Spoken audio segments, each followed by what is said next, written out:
This is the subject of today's video. Now, you're better than this. I'm better than this. We're not going to do any Backstreet Boys puns, okay? You demand the best content from me, and I want it that way. Oh, for fuck!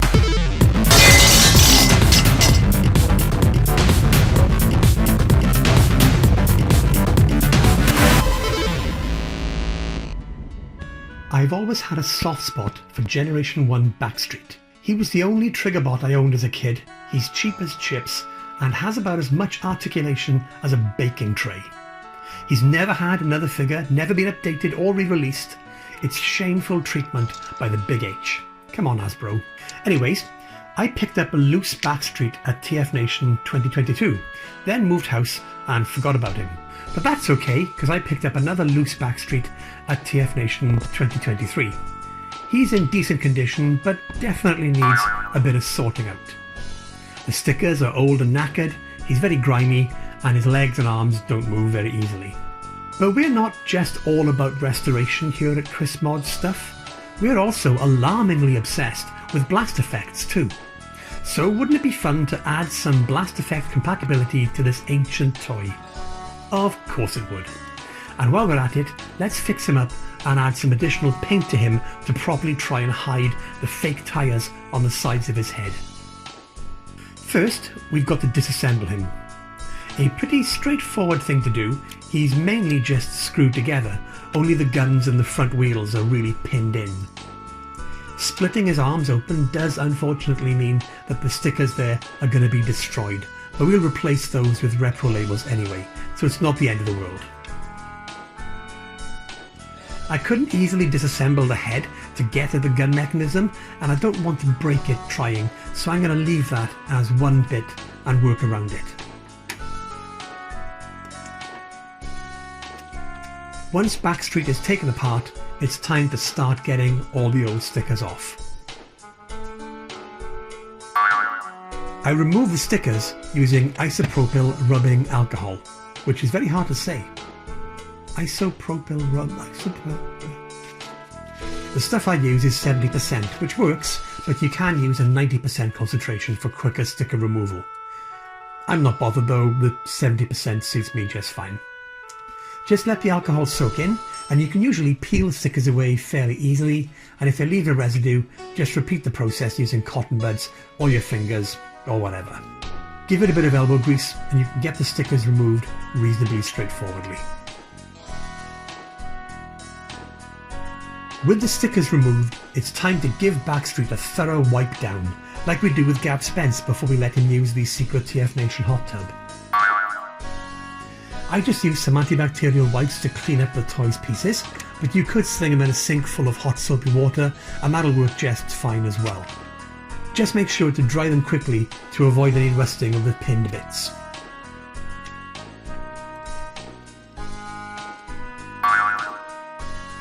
Now he's all nice and clean and effectively degunged, we can put him back together.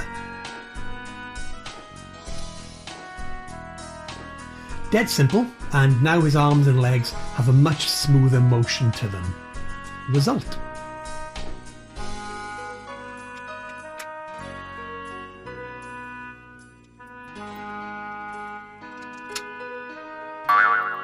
So now it's time to attack this 35-year-old figure with a Dremel, so that we can slot some 3mm posts into the tips of the guns and add in that all-important blast effect capability.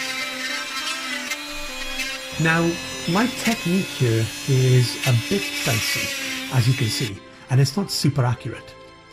And some of you out there might question my value system of permanently damaging a vintage Transformer purely so I can stick a little rubbery pew-pew effect to him. Should I have done this? Well, I have a spare vintage Backstreet in the attic somewhere, and it's not like I'm drilling into an original G1 Prime or a Fort Max or something. At worst, I'm fucking up a copy of Backstreet, and who cares about Backstreet? Only me and maybe Ben Perry. We're fine. Unknot your knickers, it's just a toy. With the holes haphazardly drilled into the guns, I then cut down the 3mm rod that I have into some smaller bits, then simply super glue those bad boys in place. I also use the Dremel to shave off some uneven edges too. Next up, time to apply some nice new repro labels picked up from Toy Hacks.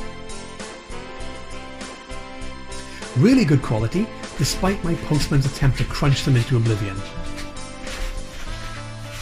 Although the designs on the repro labels for Backstreet's head have some small differences from the original.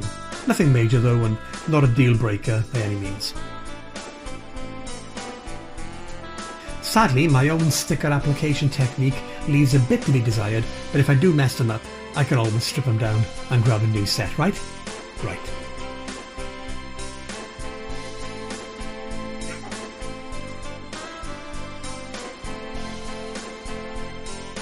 Time to sort out those silly fake wheels. The stickers are good, but they leave orange plastic rims.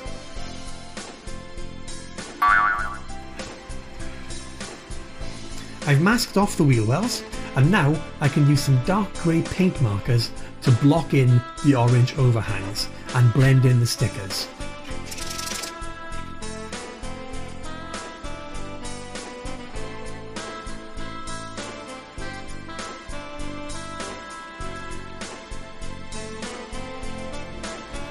For good measure, I'll use some matte lacquer to add a clear, hard-wearing coat over the wheel.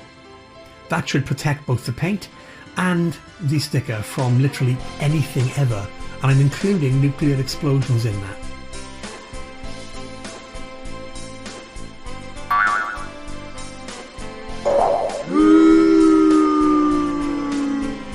Finally, it's time for my old friend, the Molotow liquid chrome pen. This stuff is the business. It's so shiny. I apply some chrome to the new 3mm pegs to blend them into the old guns, and also touch up some of the worn chrome that's there for good measure.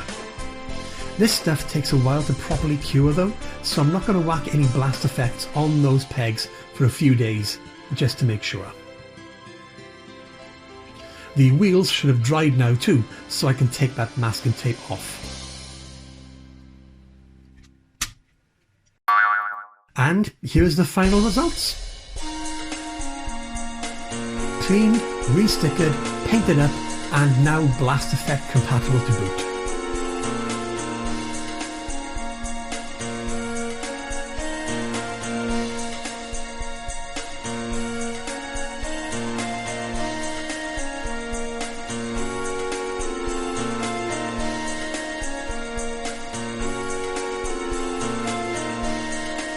Quit playing games with my heart. Alright? No, that's not right.